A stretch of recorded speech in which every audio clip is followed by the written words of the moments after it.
Chapter 1171 The third one. Let a piece of history that has been left behind return to the present era. Return, not reappear. The meaning of the two are completely different. It's not sufficient for me to write the true history of the fourth or third epoch and disseminate it to complete the ritual. Klein's right hand, which was holding the fountain pen, paused. He instinctively analyzed the contents of the miracle invoker potion. After some thought, he found something that perfectly matched the ritual's requirements. That was to let the people of the City of Silver escape the forsaken land of the gods and return to the northern and southern continents, allowing this history that had been left behind for 2,000 to 3,000 years return to the present era. This isn't any easier than escaping Amon's pursuit. The only way to leave the forsaken land of the gods is to enter the giant king's court and open the palace where Dark Angel Sasra is in deep slumber. This is the ancient sun god's negative personality. It's ranked first among the kings of angels and is known as the left hand of God, the deputy of heaven. He might even be stronger than the current Amon. Besides, his current state is being watched by the various deities. Yes, the more controllable aspect of this compared to my escape from Amon is that I can make sufficient preparations. Klein slowly exhaled and felt that there was a certain chance of completing the ritual. In fact, he knew very well that, even without him, the City of Silver would make repeated attempts to open the door to the giant king's residence and find a way to leave this forsaken land. It was as if they were moths darting towards the flames, even at the cost of death. No matter what, with my participation, the chances of success will definitely be higher than what it is now. Klein subconsciously wanted to open the door to the Dark Angel's slumber ground to attract Amon, creating chaos to offset the damage caused by the Dark Angel's awakening. This was a tactic he was rather familiar with. However, he eventually rejected this idea because it was too dangerous. After spending some time with Amon and finally seeing the level of a king of angels, Klein instinctively began to fear these terrifying existences. He no longer wanted to use the conflict between them to create chaos. Just their existence alone could cause irreparable damage to the surrounding Beyonders and the entire region. Under such circumstances, trying to rely on them to create a chaotic situation was no longer tottering on the edge of the abyss. If one wasn't careful, they would fall into the abyss and into eternal damnation. Therefore, it was best not to try. Unless he had no other solution, to the point of escaping being just his wishful thinking, Klein didn't want to make such an attempt. Indeed, a portion of a miracle invoker's Beyonder powers comes from history, which is why there's a ritual requirement like this. How did the other scholars of your complete it? Looking at the parchment on the long bronze table, he thought of a possible solution from another angle. If it were me, the only solution I can think of is to isolate some people or history from reality.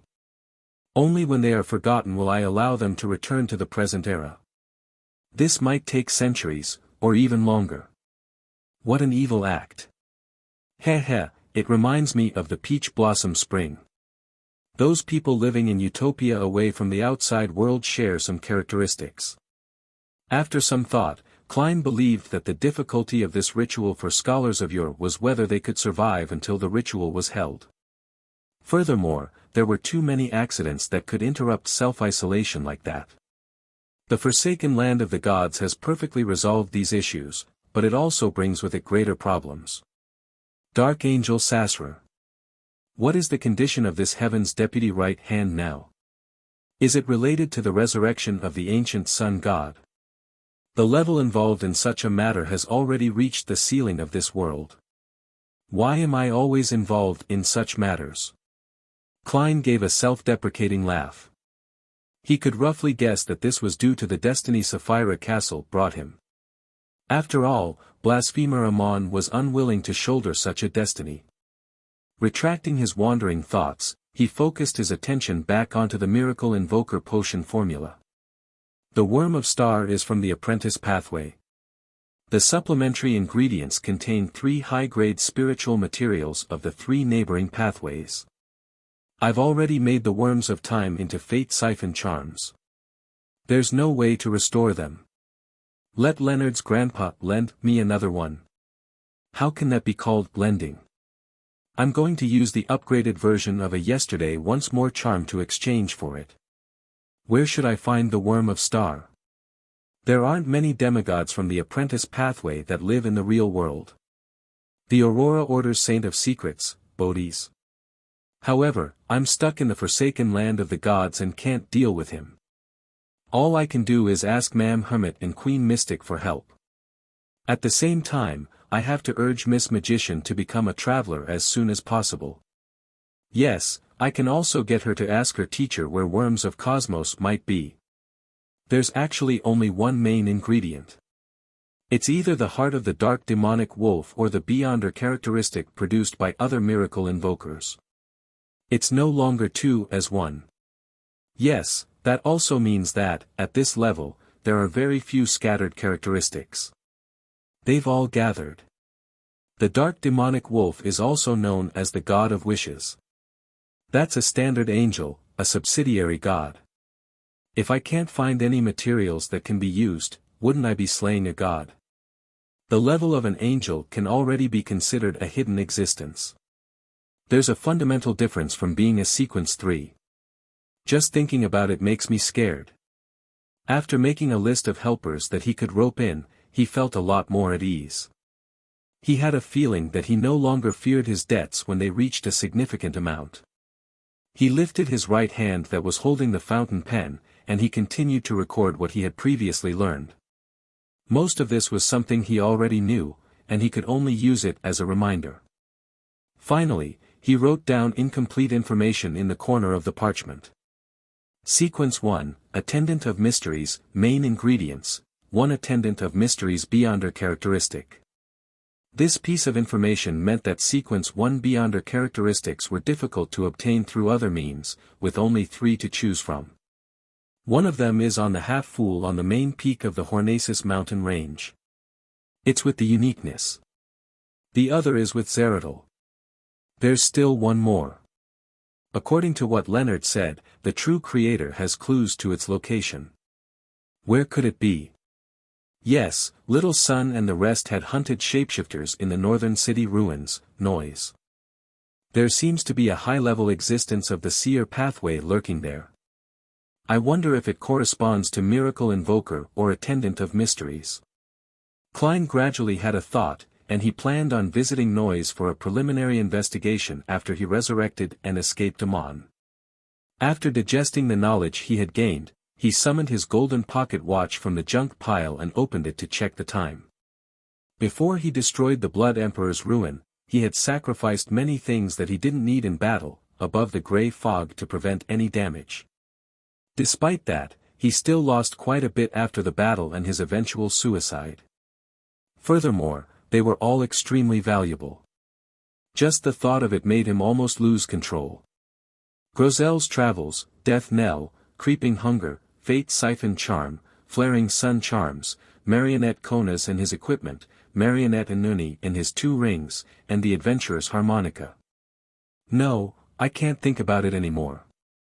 Thankfully, I had thrown Azek's copper whistle above the grey fog ahead of time. Thankfully, I can still summon the historical void projections of these items. They're just accompanying me in a different form. Probably not for Grozel's Travels. Klein's temples throbbed as he couldn't help but feel heavy.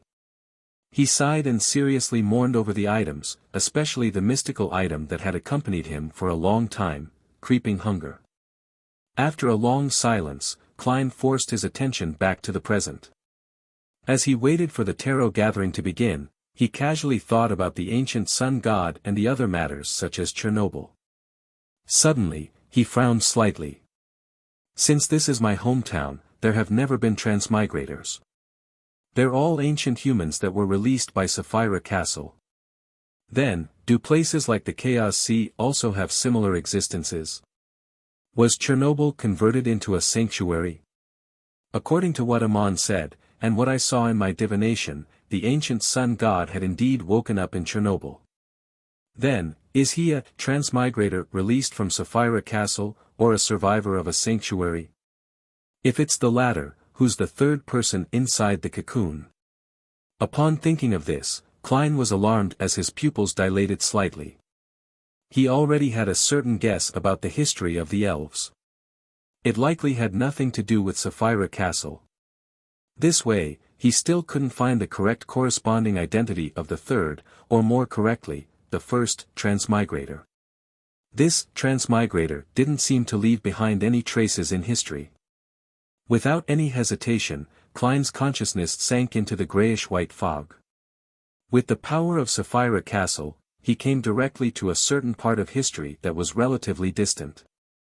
It was made up of many fragments of light, and the clearest one was the suspended Zhou Mingrue above the door of light. And beside Zhou Mingrue, the corresponding fog of history was instantly lit up due to his sufficient knowledge of Roselle. He saw a young man who also had his eyes tightly shut in a cocoon. There was no need to verify it. Through that sense of familiarity and spiritual intuition, he confirmed that this was the former incarnation of Emperor Roselle Gustave, Huang Tao. Without bothering to appreciate the emperor's true appearance, Klein turned his gaze to the other side. There was a transparent cocoon there, and the figure inside could vaguely be seen. As he had already seen the other hanged figures, he had lit up many fragments of light in the fog of history. They interweaved and stimulated each other, barely allowing him to see the fuzzy area. The figure inside was obviously a woman. Female. A thought came to his mind as he realized that he had missed a direction when he analyzed the transmigrator. Transmigrators had an objective mindset. They could completely control themselves and not leave any traces that exceeded the times, but there was one thing that couldn't be avoided. It was very obvious that Sapphira Castle was related to the three pathways related to the seer, apprentice, and marauder. After the birth of a transmigrator, they had to quickly make a connection with one of these three pathways.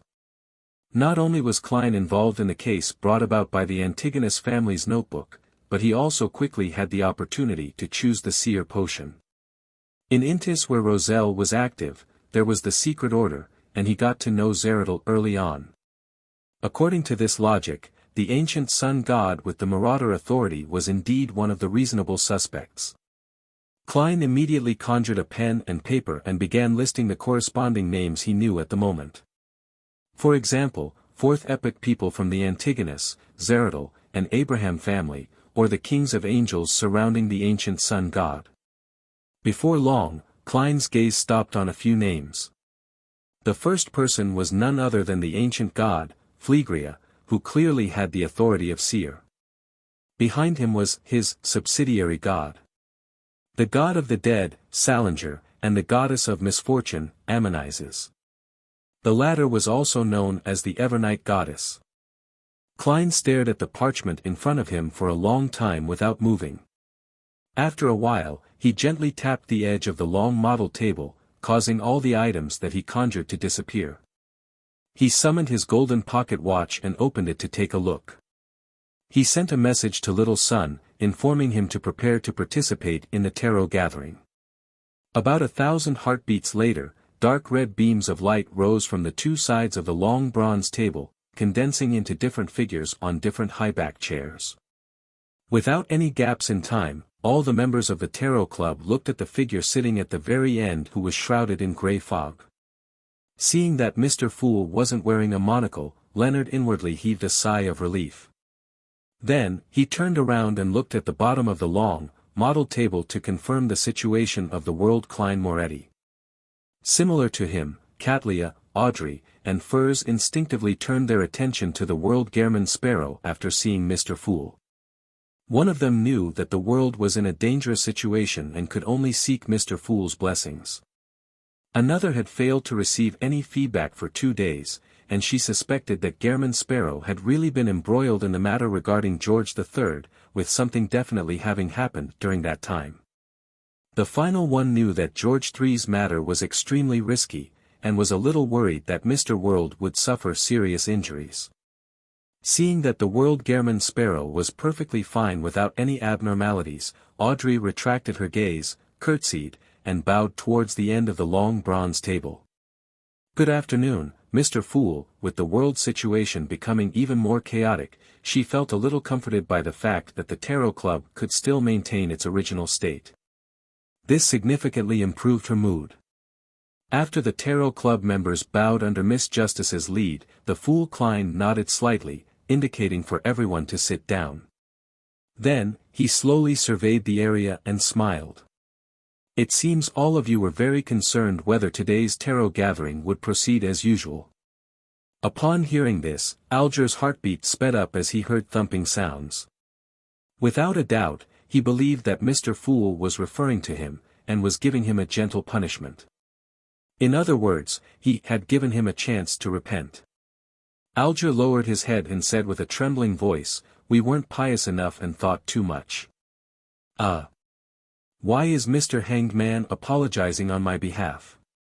Furs, who had instructed Zio to ask Mr. Fool if the tarot gathering would proceed as scheduled, was stunned for a moment before she gave up on thinking. She then turned to the end of the long bronze table and lowered her head. She repeated, "We weren't pious enough and thought too much. So I wasn't the only one who prayed to Mr. Fool over the past few days. Mr. Hanged Man claims to have overthought things because there was a possibility that the tarot gathering would be cancelled, causing him to have some unnecessary speculations. But Furs shouldn't have thought of that." Audrey looked across the table and then to her sides, feeling enlightened. The Fool nodded and looked around again. Such concern is considered normal. He laughed and sighed. "I've recently used the world's body to play a game with Amon in the Forsaken Land of the Gods. Thankfully, we didn't have to skip this tarot gathering." Everything he said was the truth, but what the others would decipher from this information was definitely far from the actual situation.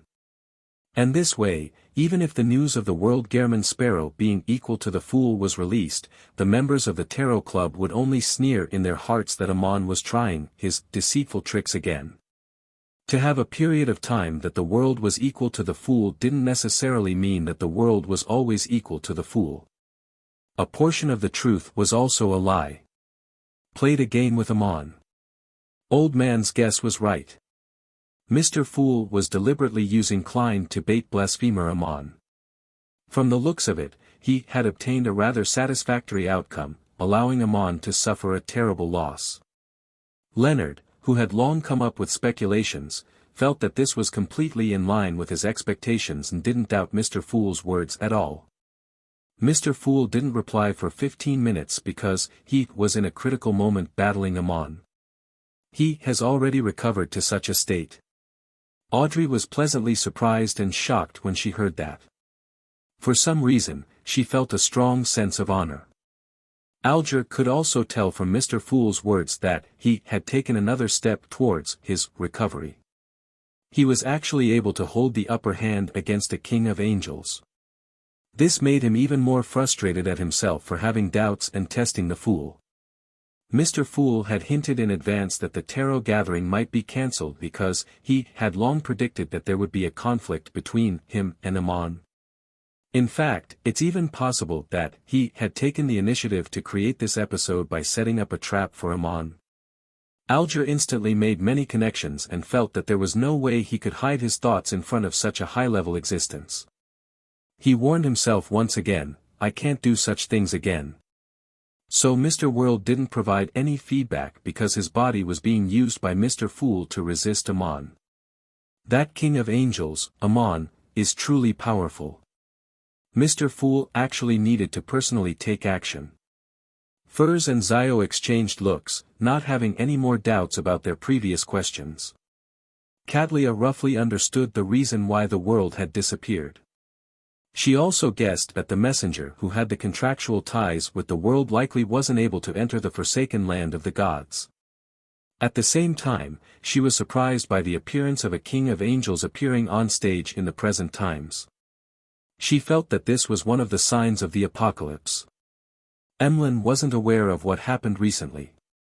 He merely looked at everyone with a somewhat blank look. For some baffling reason, he felt that he had been locked behind Cheney's gate for far more than a week or two. Perhaps it had been a month or two, to the point that he felt like he no longer had a grasp over the current situation. Mr. World has come to the forsaken land of the gods. Did Mr. Fool use his body to engage in a battle with that terrifying Amon? Derek was first alarmed before he felt a strong sense of joy. This meant that the City of Silver's next exploration would receive tremendous help. He immediately looked towards the end of the long bronze table, and he blurted out, "Honorable Mr. Fool, the chief wishes to receive your blessings for a ritual. Are you agreeable to such a request?" Having long learned of this from his prayers, Klein nodded slightly and said, "Sure."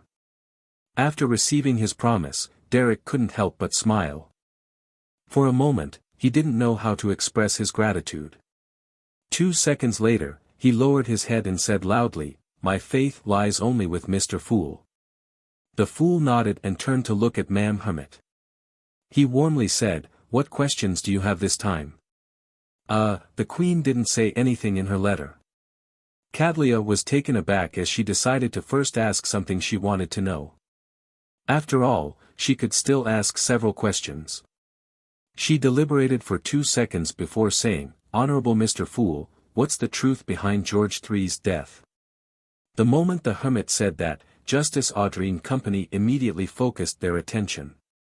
This was exactly what they wanted to know. Amongst them, the star Leonard had a certain level of understanding over the matter. He was more concerned about the deeper reason behind this incident. And among the members of the Tarot Club, the only one who was more confused about the situation was Emlyn. His mind was filled with thoughts like, what, and what happened? He hadn't even read the newspapers recently, so he didn't know that King George III had been assassinated. As for the son, although he wasn't sure why George III died for no reason, he didn't care at all. The fool Klein smiled and said calmly, "George III wanted to become the Black Emperor. And for this reason, he dug up the Tudor ruins, engaged in human trafficking, and created the Great Smog of Backland. He initiated a war, allowing the Fasak airships to bombard Backland. Unfortunately, he failed at the final ritual, and the secret mausoleum he needed for the ritual was destroyed." He briefly described the entire incident in the calmest tone he could make, doing so without mentioning what he had done. It would be beneath Mr. Fool to explain the situation on his own accord. The Great Smog of Backland. The airship raid. This was all done by George III to become a god.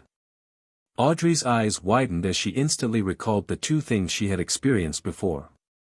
Suddenly, she understood why the world Gehrman Sparrow wanted to stop George III from becoming a god. She knew that he was a gentle and kind gentleman, and he would definitely not allow the culprit behind these two tragic cases to go scot-free. "If it were me, I would also have thought of doing so, but I would hesitate and be stopped by the possibility of ill developments. As for Mr. World, he is firm and decisive. This is a matter that involves the deities. Yes, there should also be the will of Mr. Fool in this matter." Audrey glanced at the world Gehrman Sparrow, who was sitting silently at the other end of the long, model table. She nodded slightly to express her agreement. Black Emperor. George III wished to become a god. This. Yes, Mr. Fool has the Black Emperor card of blasphemy. Gehrman Sparrow was previously investigating the matter of the Great Smog and human trafficking. Indeed, all of these are connected together. There was actually such a secret hidden behind it. From the looks of it, Mr. Fool's goal has been achieved. His plan has succeeded. Therefore, he has taken one more step towards his recovery. He can now face off with the King of Angels head-on. The more Alger thought about it, the more fearful and spirited he became. He felt that, despite knowing of some clues ahead of time, he was completely unaware of Mr. Fool's setup. Amidst the shock experienced by Leonard, Furs, and the other members of the Tarot Club, Cadlia, who already had a premonition, suppressed her emotions and decided to ask another question. "Honorable Mr. Fool, what's the attitude of the 7 deities regarding this matter?" "Good question."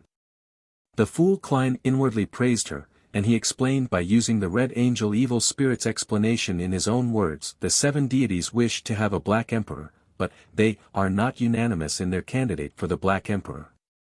When George III successfully obtained the ticket to becoming one through secret preparations, the seven deities had no choice but to accept it, regardless of whether they approved of him or not. So that's the situation. Apart from the moon Emlyn and the sun Derek, the other members of the Tarot Club were enlightened. They roughly understood why the churches acted in a rather contradictory manner when faced with the tragedies of the Great Smog of Backlund, the deaths caused by the Phaeacian air raid, and George III's assassination. Following that, they suddenly had a question. Since George III had already made preparations and had reached the final step of carrying out the ritual while obtaining the tacit approval of the seven deities, why would he fail? They immediately thought of an answer because Mr. Fool didn't agree to it.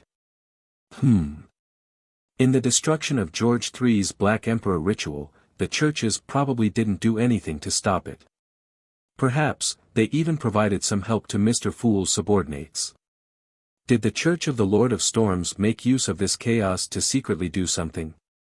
No, they likely wouldn't conceal it too much.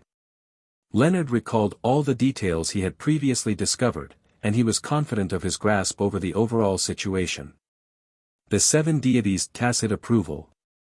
Mr. Fool vetoed it and sent the world and other blessed to secretly destroy George III's apotheosis ritual. But what has this got to do with the Queen? Why did she discover that Gehrman Sparrow has gone missing? Black Emperor. The Queen might have participated in the operation led by Mr. Fool, and later, discovered that a participant had gone missing. Cadlia made a guess at the truth through her rich knowledge and insight. And at this moment, Emlyn had just managed to make heads and tails of the discussions that had just been discussed, and he managed to understand the developments outside during his time in protective custody. George III had secretly plotted to become a god and received the seven deities' tacit approval. In the end, Mr. Fool's blessed destroyed his ritual, causing him to die on the spot. Seeing that everyone was silent, the Fool Klein looked at the hermit Cadlia and said, "Any other questions?" "There's nothing else this time." Cadlia bowed her head even lower. She was more respectful than before towards the mighty figure at the end of the long bronze table. Although she had long known that Mr. Fool had the Snake of Fate, Death Console, an ancient bane under him, and was in secret control of the life school of thought, she still never expected that the powers Mr. Fool could mobilize in the real world were able to destroy a king's apotheosis ritual. Furthermore, he had foiled a plot of a king of angels, the son of the Creator. Mr. Fool's hidden forces are more exaggerated than I imagined. What effect do the members of the Tarot Club exert on him? A backing faction? Individual growth? Or is it just a backup plan? Cadlia instantly thought of many things and momentarily forgot that she was already a Sequence 4 demigod. No matter which organization she was in, she was considered a member of the upper echelons. Just the feats displayed by Mr. Fool is enough to make a saint lack confidence. Justice Audrey only took a glance at Ma'am Hermit before she interpreted her mental state. At this moment, the Fool Klein nodded. "You may begin." Upon hearing this, Leonard immediately turned to the other end of the long, model table and said to the world, "How's your situation now?" Furs, Zio, Audrey, and the other members of the Tarot Club also cast their gazes over, expressing their concern for the world Gehrman Sparrow's situation. From their point of view, Mr. World, who was stuck between Mr. Fool and Angel of Time Amon as a combat tool, was probably in a bad situation. His survival meant that he was already considered lucky enough. Feeling the varied concern, Klein controlled the world and chuckled hoarsely. "Not too bad, but not too good either. It's all thanks to Mr. Fool's grace that I finally obtained a secret from Amon, but I haven't completely escaped from his grasp." Without waiting for everyone to respond, he continued, "I'm currently in a rather sticky situation. I relied on Mr. Fool's powers to enter a certain concealed state and temporarily extricate myself from Amon's grasp. However, if I were to dispel this state and return to the real world, I'll only find myself back where my body is. And it's very likely that Amon is still loitering nearby. I would like to make an attempt at finding a solution. I wonder what your opinions are regarding this matter."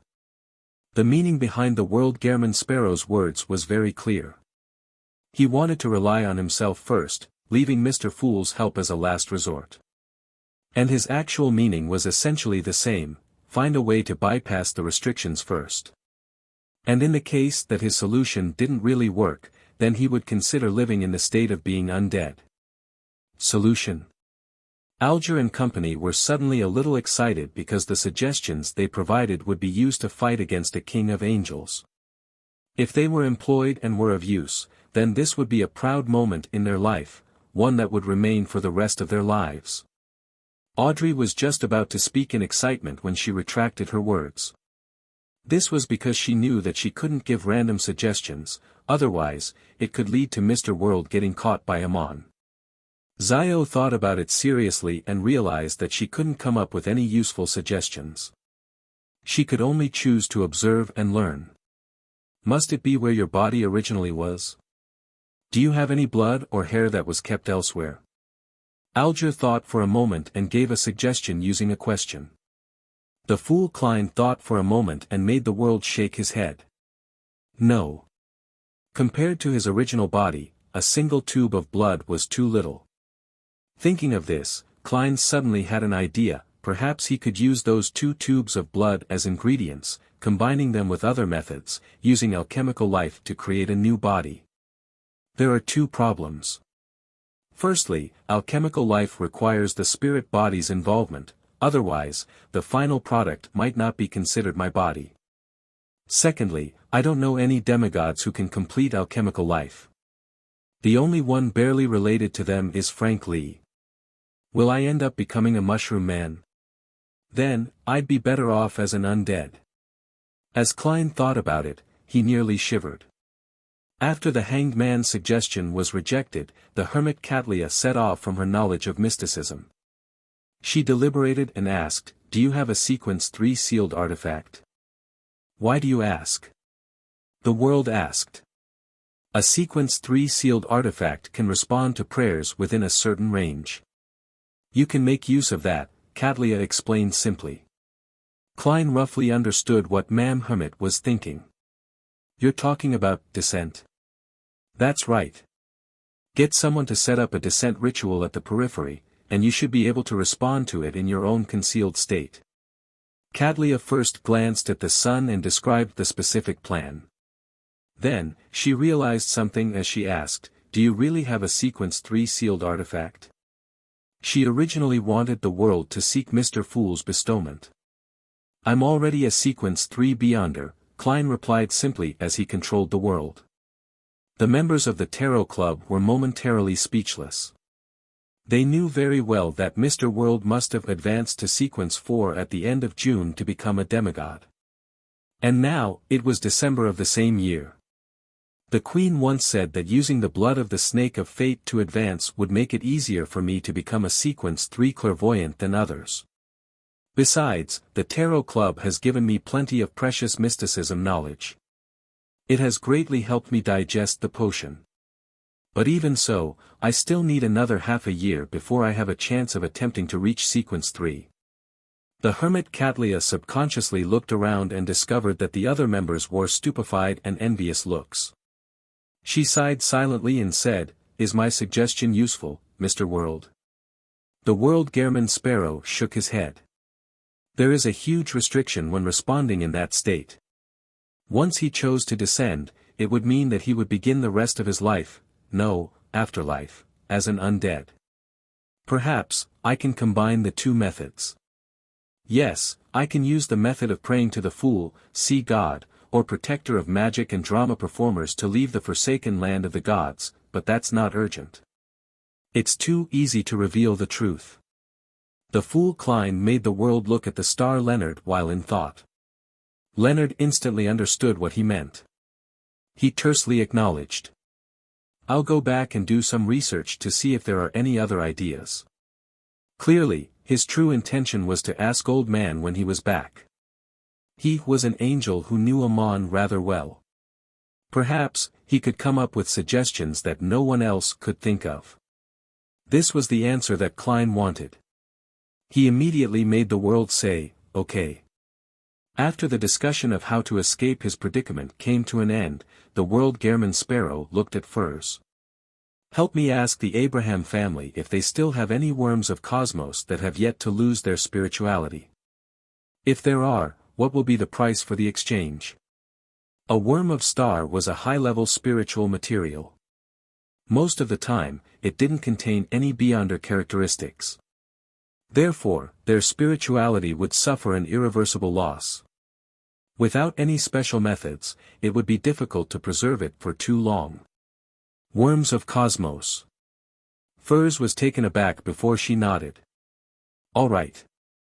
After receiving an answer, Klein made the world cast his gaze at the hermit Cadlia. If Miss Magician isn't able to exchange for a worm of star from the Abraham family, I would like to entrust you with a mission. What mission? Cadlia asked with interest. The world said with a smile, hunt the Aurora Order's Saint of Secrets, Bodhi's. Chapter 1174 Joint Operation The Aurora Order's Saint of Secrets, Bodhi's. Mr. World wants to hunt him. Furza's first reaction was that she had heard wrongly. After all, Gehrman Sparrow had no connection to the Saint of Secrets. However, she quickly had a rough idea from the worm of star that had just been mentioned. This made her suddenly excited and thrilled. This was because she also wanted to hunt the Saint of Secrets, Bodhi's, to avenge her teacher's family. However, due to her lacking strength and the inability to pay for it, she had kept this thought to herself.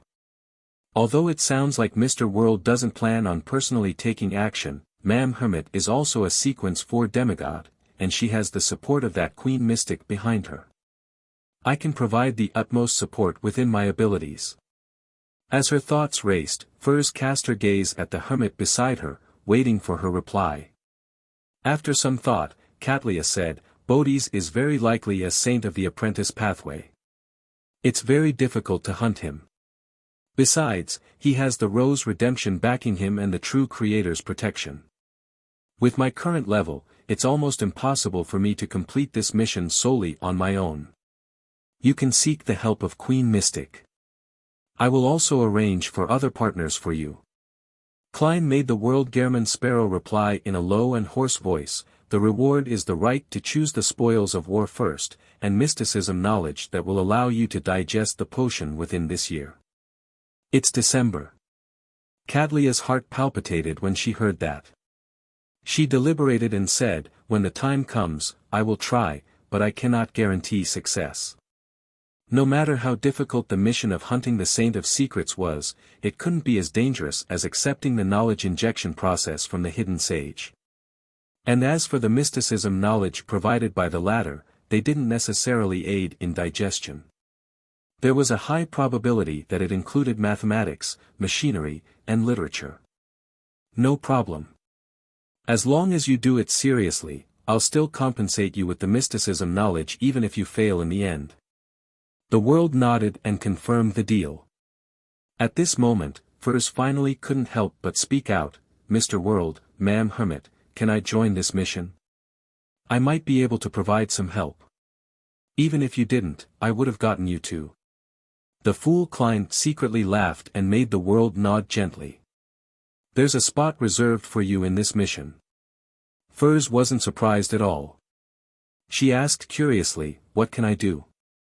What do you need me to do? Gehrman Sparrow replied in an extremely calm tone, bait. Furs opened her mouth, momentarily at a loss for words. She had a feeling that she knew that this would happen. The world-Gehrman Sparrow continued, similarly, you also have the right to choose the spoils of war. You'll be just after Ma'am Hermit. Also, during this period of time, I can help you record beyonder powers like traveling. Furs had never expected a reward, as it was her greatest reward to be able to exact revenge successfully. In the future, she might even receive additional rewards from her teacher. Without any hesitation, she nodded and said, okay. The world immediately cast his gaze towards Miss Justice. How's the digestion of your Dreamwalker potion? Thanks to the expedition into Grozel's travels and the persistence she had put into her acting, the speed at which she digested the potion was very fast. Her eyes darted around as she thought for a moment. I've already concluded the acting principles. In another 2 to 3 months, I should be able to completely digest it. It's a little slow. Klein mumbled inwardly as he made the world say, create more opportunities to act. If you can digest the potion before Muhammad attacks the Saint of Secrets, I can give you Vin Rambise's Beyonder characteristic ahead of time as payment so that you can join in on the operation. Klein believed that he would have to stay in the forsaken land of the gods for a very long time. Most of the matters in the outside world could only be interfered with through the members of the Tarot Club. It was also beneficial for him to increase their strength as soon as possible. Furthermore, he wasn't directly giving it to her. The difficulty of hunting the Saint of Secrets bodies was just as Katlia had said. It was rather difficult. All right. Audrey was just fretting over how she could accumulate more credit with Mr. World. Therefore, she naturally agreed without any hesitation when she heard his offer. In her heart, the members of the Aurora Order were lunatics and destructive maniacs. There was no need to find a reason to deal with them. In addition, Audrey had previously been troubled by her lack of experience as a Beyonder. This gave her a chance. Although it was rather dangerous, it was still an opportunity. Gehrman Sparrow sure is generous. To provide the knowledge that can help a mysticologist digest the potion and a sequence 4 demigod characteristic. This shouldn't only be for the Worm of Star. It sounds like a supplementary material. He's helping the members of the Tarot Club improve as quickly as possible according to Mr. Fool's will, so as to be effective in the future. Alger listened to the world's conversation with the other members and vaguely grasped a certain truth. This made him rather vexed. He suspected that if he hadn't lacked faith and had other thoughts, to the point of foolishly testing Mr. Fool, he might have already been assigned a mission that could aid him in pushing open the door of godhood. At that moment, Justice, who had agreed to the request, glanced at the magician and said with a faint smile, I'm looking forward to the Abraham family not having any Worm of Star. Me too. Furs nodded seriously, indicating that she had the same thoughts. Seeing that the world was done speaking, Katlia thought for a moment and said to Judgment, do you want to join this mission?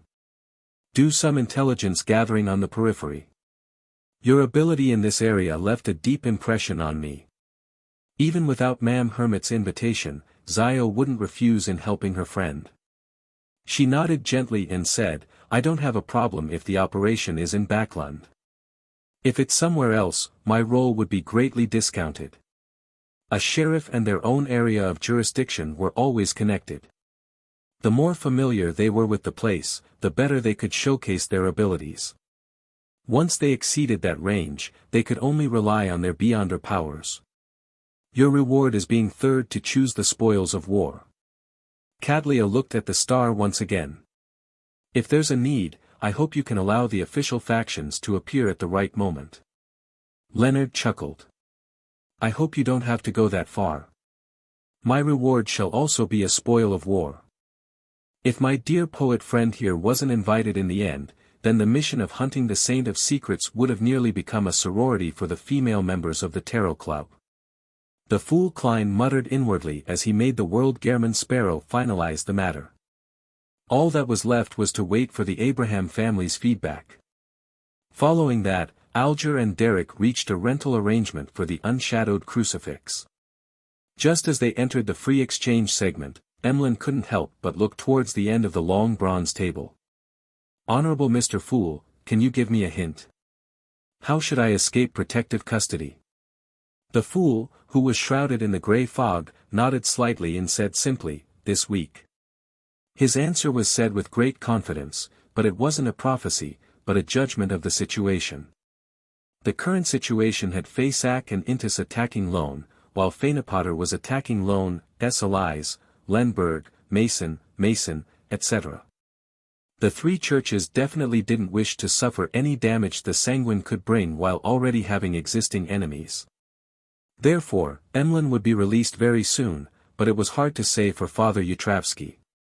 Similarly, the Sanguine's focus would definitely be shifted to the global situation. It was unlikely for them to have the motivation to continue probing Emlyn and his other partners. In addition, in the past 2 days, the one whose reason for praying was the most forced, apart from Zio, was Emlyn White. Klein suspected that he had been locked in the basement of St. Samuel Cathedral all this time because it was convenient for the goddess to exert her influence on him. Now that the matter had ended, he was no longer of any use. Combined with the three factors, it wasn't difficult to conclude that Emlyn would be free in no time. The only exception was that if this fellow had really been forgotten. Be it the Church of Evernight or the Sanguine, they had forgotten that there was such a fellow locked behind Cheney's gate. If that was the case, Klein would get the star Leonard to provide him with some assistance. Emlyn heaved a sigh of relief and sincerely thanked Mr. Fool. At the end of the free exchange, the World Gehrman Sparrow suddenly looked at the hanged man. You said that you've already arrived on Sonia Island and are inside the primitive forest. Yes, Alger replied in puzzlement. Gehrman Sparrow pondered for a moment. You can try to seek out an elven ruin. Perhaps you might chance upon some sort of opportunity. Alger suddenly thought of the Book of Calamity and the scenes he had seen in his dream. He nodded thoughtfully and said, "All right." After another round of exchanges, the tarot gathering came to an end. Audrey and company stood up and bowed before leaving the world above the grey fog. After returning to his body, Leonard immediately lowered his voice and described Klein's predicament. Finally, he said, "Old man, do you have any good suggestions?" "My suggestion? I think it's better to ask the fool for help," Palaz Zoroast replied without any hesitation. Leonard coughed lightly and said, "Aren't you going to use this opportunity to make things difficult for Amon?" Chapter 1175 Ideas are very important, making things difficult for Amon. Palaz Zoroast chuckled. What benefits can there be? Otherwise, forget it. Leonard was momentarily at a loss for words. After a few seconds, he said, "At least it can make you feel good." Palaz chuckled. "I will feel better if you don't bring this topic up." Without waiting for Leonard to respond, this sequence one angel from the Marauder pathway sighed with his slightly aged voice. "Doesn't your former colleague have a deceit charm? Perhaps he can use this to come up with a solution." After getting rid of the Amon avatars in Backlund, Palaz had given the godhood symbols and magic labels needed to make 4 charms, deceit, parasite, deprivation, and aging, to Leonard. Leonard had passed on this knowledge to Klein, and the latter had used the knowledge and the worms of time to create 1 deceit, parasite, and deprivation bullet each. Later on, he had used them to deal with Kona's Kilgore, but Leonard wasn't aware of this. Leonard whispered thoughtfully, "Old man, are you saying that by using the deceit charm, you can mislead Amon and cause him to misidentify the location, preventing him from influencing Klein's escape?" In his mind, Palaz Zoroast snapped back, "Do you think it's possible to use a deceit charm in front of a Marauder Pathway's King of Angels? It's impossible." Leonard laughed dryly and pressed in a thick-skinned manner, "What do you mean then?" Palaz Zoroast's voice suddenly sounded more spirited. "Deceive the rule that one can only return to where one's body is." Deceive the rule. That works too? Leonard asked in shock. Palaz gave a self-deprecating laugh and sighed. Compared to deceiving Amon, deceiving a rule is much easier. After all, underneath this world is madness and chaos. This sentence made Leonard speechless for a moment. On the one hand, he wasn't experienced enough. He didn't know that orders and laws could be deceived, and on the other hand, he never expected that, in Old Man's heart, Amon was even more terrifying than the laws of nature and the order of the world. After nearly 10 seconds, he spoke again, "With this method, how high is the possibility of success?" "It's very, very low," Palaz said with a sneer. However, the probability of deceiving the order of the world like this with a deceit charm made from a worm of time from Amon's avatar is very, very low. Therefore, my suggestion is still to get him to make a request to the fool for help. Don't waste any more time. When fighting Amon, the longer the delay, the more dangerous it will be. Leonard pondered for a moment before nodding in agreement. "I understand. I'll also advise him to do so." Of course, he wouldn't forget mentioning the highly improbable method that old man had suggested. It's good that you understand. Seriously, disturbing an old man's reading, as Palez mumbled, his voice gradually lowered and disappeared from Leonard's mind. In 7, Pinster Street, the newspaper that was placed on the coffee table suddenly flew up and automatically spread open over the sofa. Using a deceit charm to deceive the requirement that I can only resurrect ere my original body is? Above the grey fog, in the ancient palace, Klein reconstructed Palez Zorost's suggestion, in his own words. As soon as he finished speaking, he recalled the animal hide lantern that kept burning. Amon had deceived the laws of nature, allowing the candle to remain in a magical state and continue burning for a week without needing any fuel. His eyes lit up as he whispered, "This line of thought is something only an angel from the Marauder pathway can think of immediately. It might not be impossible." Like Palez, he did feel that, compared to dealing with Amon, it was much easier to deal with the laws of nature. After seeing Hope, he immediately analyzed the possible outcome. Although I've already used the deceit bullet, I can summon it from the historical void. After all, before the effects end, I'll definitely reform my body and successfully resurrect. The laws of nature are truly pitiful. Not only will they be deceived, even the item used to deceive it is fake. The only problem is that the bullet might not be able to deceive the mysticism law. It was already a little difficult to deal with Kona's Kilgore back then. Amidst his thoughts, he slowly surveyed the area and gradually gained inspiration. That was to use Sapphira Castle. After gaining initial control of Sapphira Castle, he could already mobilize the power of a Sequence 2 angel here. And many of the things he had come into contact with previously had explained that the authority of Sapphira Castle had a high probability of spanning over the 3 pathways of Seer, Apprentice, and Marauder. It could generate a convergence effect on the corresponding Beyonders, and it had clearly attracted the attention of Amon. That was to say, Klein suspected that Sapphira Castle had the power of these 3 pathways at the same time. However, as a seer, most of the power he could stir was concentrated in this domain.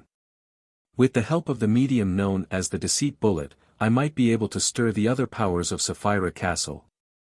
Since I'm already capable of using some miracles in the seer domain, having power from the Marauder pathway at the angel level is a highly reasonable deduction. The only problem is that there must be a medium of a sufficient level. This way, I don't have to worry about not being able to deceive that rule. As his thoughts brightened up, he seriously began to formulate a plan. He used the mysticism laws as his target and attempted to formulate a scam. In order to reduce the difficulty, it's best to have additional preparations. I can't deceive something out of nothing, at least unless I'm Amon's true body. Yes. I'll bestow a tube of my blood to Little Sunday. I'll create a fake respawn point that exceeds the range. And then, using the Deceit Bullet as a trigger, stir the corresponding angel-level powers contained within Sapphira Castle, misdirecting that rule and making it view the fake respawn point as the real one, while the real one becomes the fake one. He outlined the details bit by bit, and when his thoughts finally took form, Klein immediately used the mysticism connection between himself and the spot he died, to observe the actual situation with his true vision. He saw that the grayish-yellow fog had thinned a lot, and the deep ravine that hid Chernobyl was no different from before. It was unknown where Amon, who was wearing a pointed hat and a monocle, had stolen a rock from and had placed it on the spot where Klein had passed away. He sat on it and patiently played with a human-skinned glove. He occasionally bent the human-skinned glove's finger and stretched it at other times, as if he could pass 100 years doing that. About a kilometer away, in a certain spot in the grayish-yellow fog, 3 Amons in black classical mage robes crouched around a rock as they seriously played poker cards that they had stolen from somewhere. From time to time, they would nudge their monocle. Elsewhere in this extensive moor, Amon would be either alone or in groups, strolling leisurely, writing in thought, or discussing all sorts of questions with one another. In the dark and dangerous forsaken land of the gods, it was such a harmonious scene. It would have been better if the young men weren't all the same, wearing classic black robes, pointed hats and monocles, with similar black hair, black eyes, broad foreheads, and thin faces. Just as Klein was about to make a further observation, the Amon sitting on the rock suddenly raised his head. He nudged his crystal-carved monocle and looked at him. Across the moor, all of the Amons looked up at the highest point of the fog of history. Klein immediately retracted his gaze and cut off the connection. In the City of Silver, Derek Berg arrived at the top of the spire and met Chief Colin Iliad. "Your Excellency, I've already received the promise of blessings," Derek said frankly indirectly. With white hair and an old scar on his face, Colin Iliad was visibly relieved. He slowly nodded and said, "That's good. That's good." He had repeated the sentence in a rare instance. As an excellent demon hunter and the City of Silver's chief, he had always been patient, never taking unnecessary risks. Therefore, with the sudden lack of a response from the fool, he didn't immediately turn to the true creator, and he decided to wait patiently for another month. For the City of Silver, which had been waiting in the Dark Ages for more than 2,000 years, a month was something that could be accepted. Without waiting for Derek to reply, Demon Hunter Colin left the window and calmly said, "Head back first.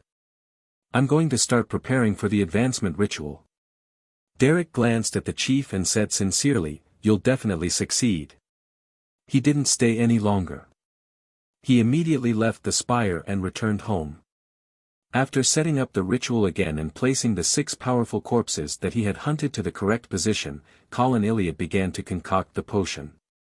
After all of this was done, the City of Silver chief closed his eyes and lowered his head, chanting in Jotun, "The fool that doesn't belong to this era, the mysterious ruler above the grey fog, the king of yellow and black who wields good luck." Above the grey fog, Klein saw ripples of light emanate as he heard a slightly illusory prayer. He immediately summoned a paper figurine and combined the power of Sapphira Castle with it. He threw it into the prayer circle and conveniently marked the City of Silver's chief.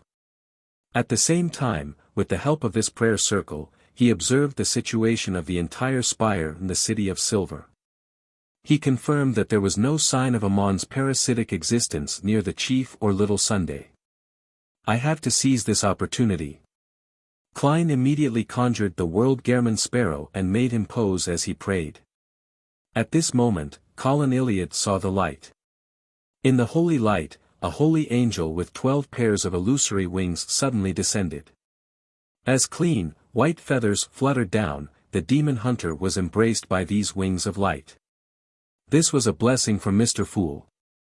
Chapter 1176 Plot. In the face of the angel's embrace, Colin Iliad wasn't astonished. He accepted everything with a calm expression, as though he was already prepared. The ritual began. He took a step forward, picked up the silver night potion, and poured it into his mouth. Without a sound, this demon hunter's body swelled up, turning into a grayish-blue giant with bluish-black veins covering him. He stood several meters tall, with black cracks on his forehead. Every inch of this giant contained the indescribable power of mystery and terror. Apart from his head, which still retained the appearance of a human, the rest of his body was akin to a mythical creature that exerted a strange mental influence. In the next second, the skull underlying Colin Iliad's head seemed to soften as it sank inwards. With the black crack as its core, his head slowly squirmed, as though it was forming a nebulous vortex. Such pain made the City of Silver's chief, who had killed many powerful creatures, unable to restrain himself. He let out a series of howling cries that could make the minds of ordinary creatures split apart. If it wasn't for the fact that Colin Iliad had already evacuated the members of the Spire in advance, leaving behind only the demigod-level Wait Chermot to watch over him and prevent any accidents from happening, many Beyonders would have definitely lost control. The remains of the 6 powerful living creatures that were situated in different spots floated up under the invisible power of the ritual, circling the mutated Colin Iliad, using some sort of mysterious connection to awaken some of the memories of this peerless demon hunter. It was the experience of hunting demons. It was him painfully ending the former chief's attack with his own hands. It was his life of defeating powerful monsters again and again. These manifestations appeared like painting on an altar. Sometimes, they would be integrated into Colin Iliad, and sometimes they would be extracted from him, helping him define himself. He maintained a certain level of clarity during the extreme pain and changes. Only at this moment did Colin Iliad finally understand the essence of the ritual. As a Sequence 4 demon hunter, the hunting of every powerful creature was a battle of intense mental catharsis. It left a deep impression in his life.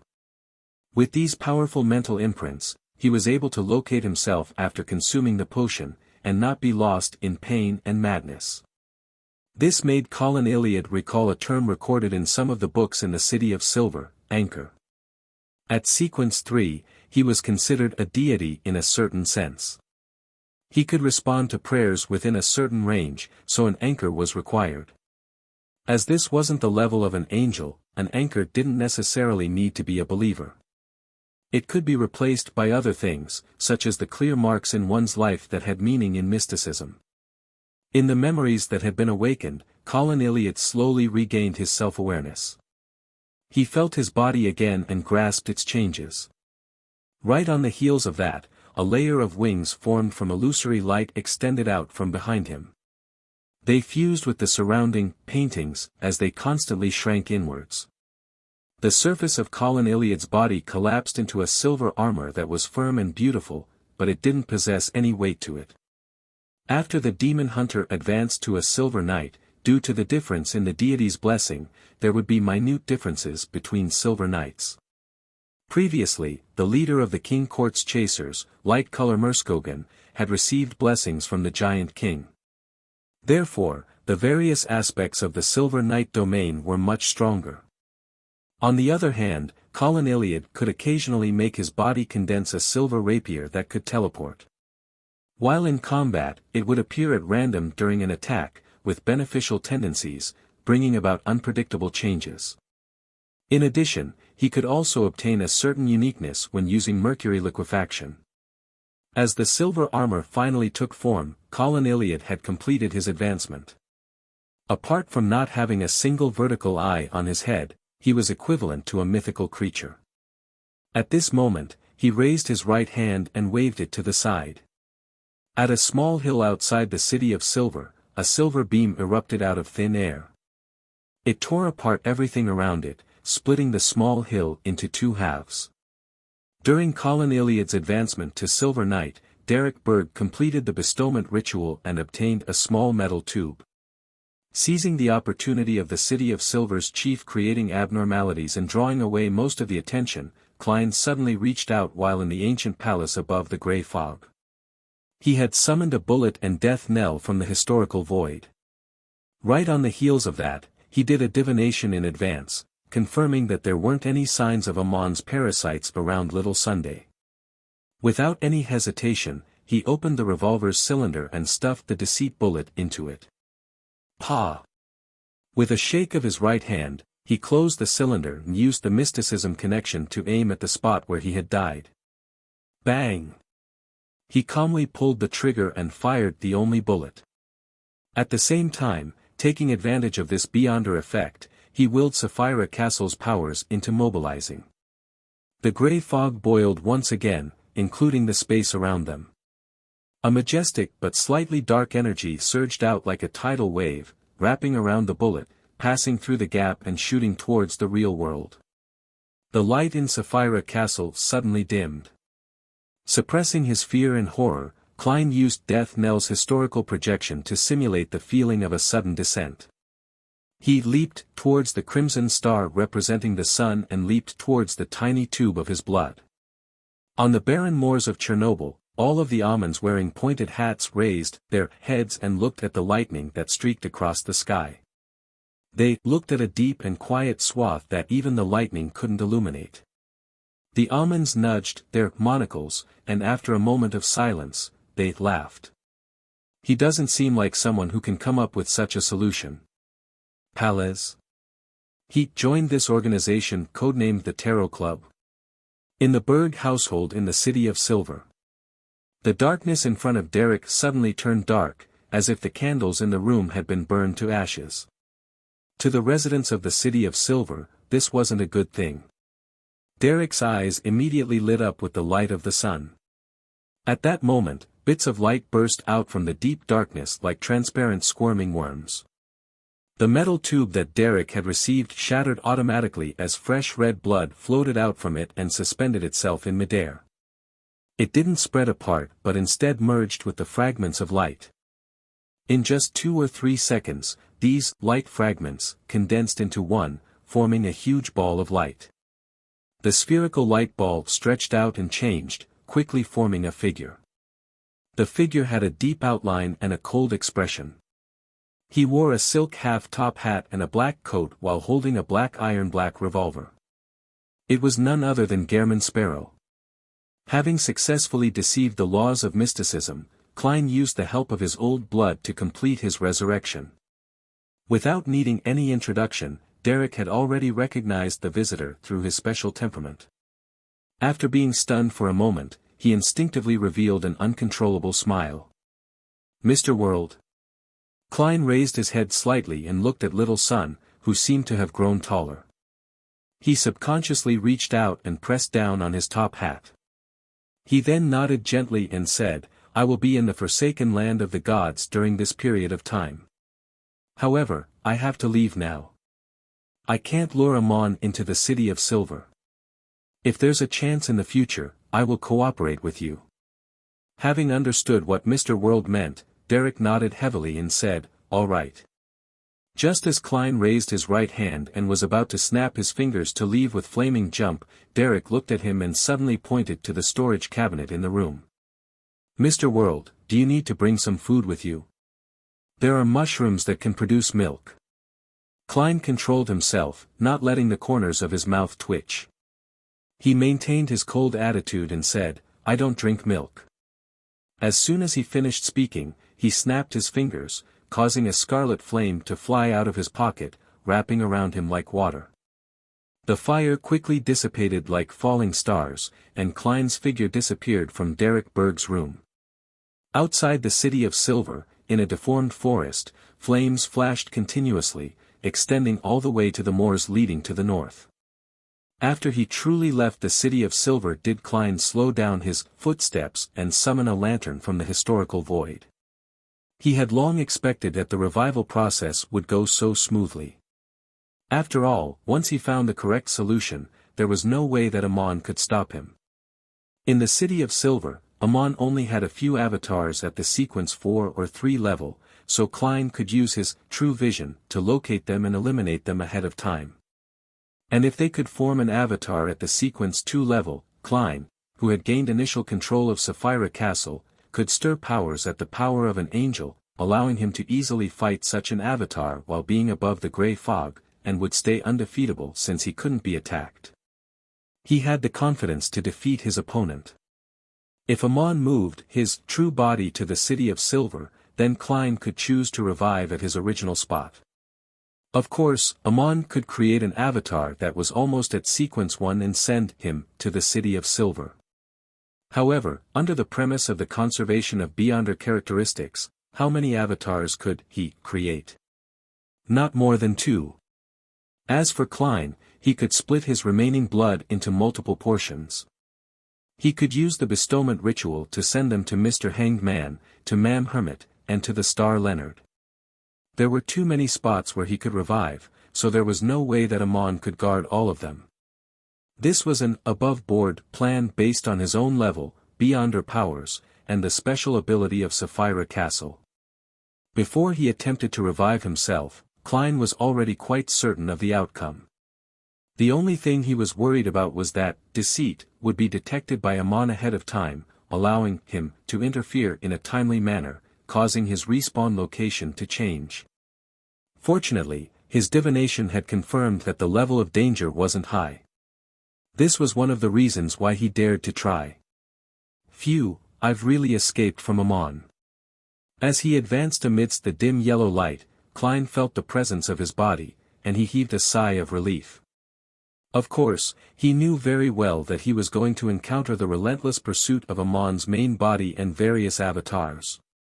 Chapter 1177 Substitute. On the desolate moors filled with deep ravines, Amon stood in different spots. They opened their mouths and chanted in Jotun, the blessed of the spirit world and Sapphira Castle, the mystery stemming from ancient times, the witness of an extended history, protector of backland magic and drama performers, the great German sparrow. These voices were layered as they bored into the void, as though they extended to an infinite distance. 10 seconds later, all of them adjusted their crystal monocles in different manners and chuckled softly. He changed it really quickly. If German Sparrow was still automatically responding to this honorific name, they could then use this opportunity to determine the other party's location and create an error to appear directly beside their target. In the darkness that was illuminated by lightning from time to time, the hatted and coated Klein proceeded north at a moderate pace while holding a lantern. There's a prayer. Amon is using German Sparrow's honorific name. This means that a number of almonds aren't too far from me. But the City of Silver doesn't have his parasites. They're in the surrounding patrol teams, or in some unexpected creatures. As he walked, Klein suddenly turned his head and listened carefully for a few seconds. Regarding this matter, he was rather glad that he was cautious enough. He had changed the honorific name that allowed default acknowledgement while above the grey fog. It went from the protector of backland magic and drama performers to protector of all poor children in backland. This came from the lone charity bursary foundation he had set up. Yes. Amon is a cryptologist. It's very likely that he can interpret this honorific name from all the information regarding Dwayne Dantes. No, I don't even need an automatic response. As Klein looked at the faint yellow light emitted by the lantern, he quickly made a decision. He made every worm of spirit only capable of listening to prayers, without having the ability to autonomously respond unless they had been given permission from the main body. This way, frequent prayers would severely affect his daily life, but it wasn't a big problem. This was because, other than Amon's vile harassment, no one else would pray to German Sparrow since he hadn't spread the word about his honorific name. After settling this matter, Klein thought of all of Amon's terrifying aspects. He suddenly had some doubts about what to do next. His original plan was to stay far away from the City of Silver and head to the Noise Ruins in the north to investigate the situation there.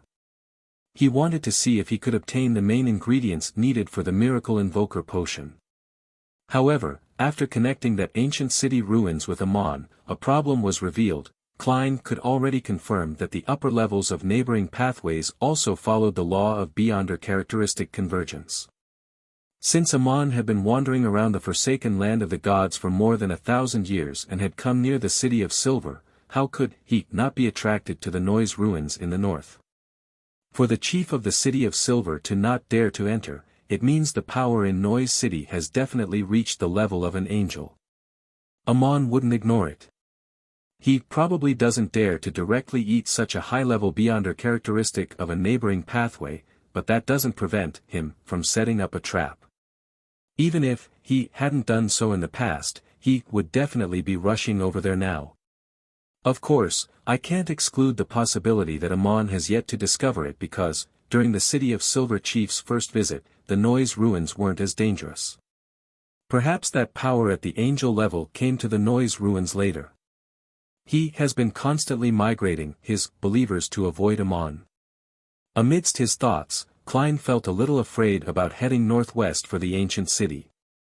He decided to first see if there were any other ways to obtain the main ingredient of the Miracle Invoker potion before considering if he should head to the periphery of the Noise Ruins to observe and gather some intel. With this in mind, he walked towards the wreckage of a tall tower in his black coat and half-top hat, guided by the occasional lightning. Along the way, in the dangerous darkness outside the dim yellow light, monsters lined up and silently followed him. They were already his marionettes. Compared to them, the saints of the seer pathway were even more bizarre and terrifying. As they walked, one of the monsters that looked like a fish with limbs suddenly chanted in Jotun, "The sun that is eternal, you are an inextinguishable light, you are the embodiment of order." The moment it finished reciting the three-lined honorific name, the monster collapsed to the ground and lost its life. The honorific name of deities often wasn't limited to 3 lines, but when chanting, one could choose any 3.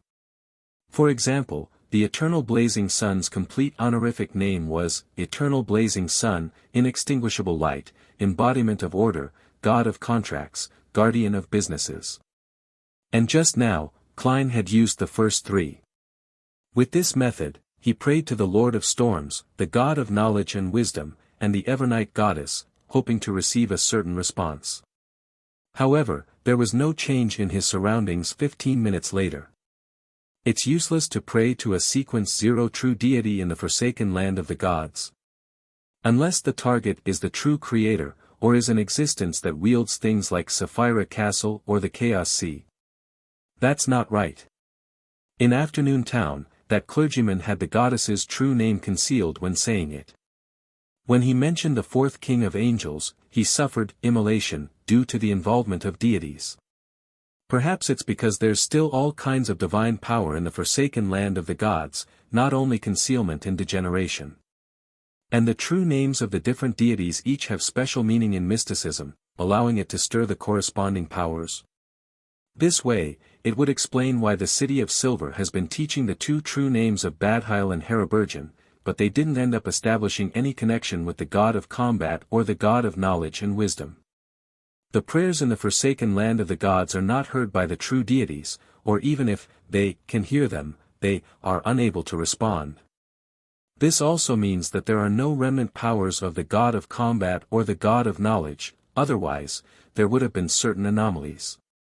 Yes, it's also possible that it's not because there are no anomalies, but that the 2 grade 0 sealed artifacts, God-level sealed artifacts, in the City of Silver have eliminated them. In that case, if I were to directly chant the true name of the goddess, would I cause the surrounding darkness and concealment to stir? If this kind of power can be controlled, I'll have an additional effective trump card when being tracked by a mon. The probability isn't very high.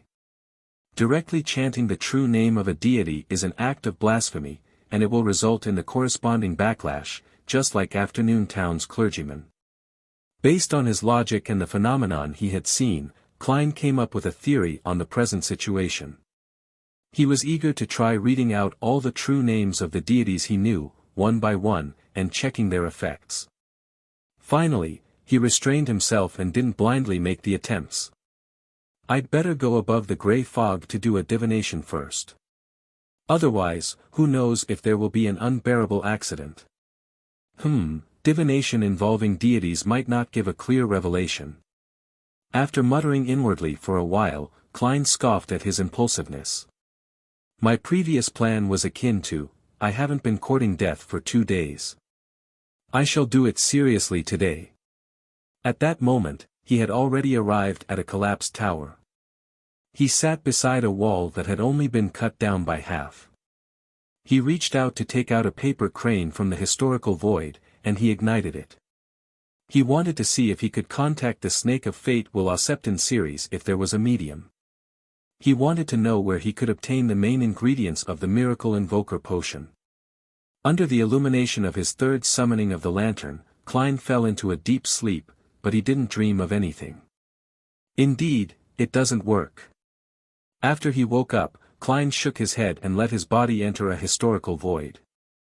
Following that, he took 4 steps counterclockwise and arrived above the grey fog. Sitting at the seat belonging to the fool, he beckoned for a small paper box from the junk pile. Inside was a stack of paper cranes. These were personally folded by a certain baby. At the same time, the World Gehrman Sparrow was conjured. He prayed to Mr. Fool in a grayish-white region and requested him to forward his request to Miss Justice, saying that this act could allow her to make contributions to her exchange for the manipulator potion formula.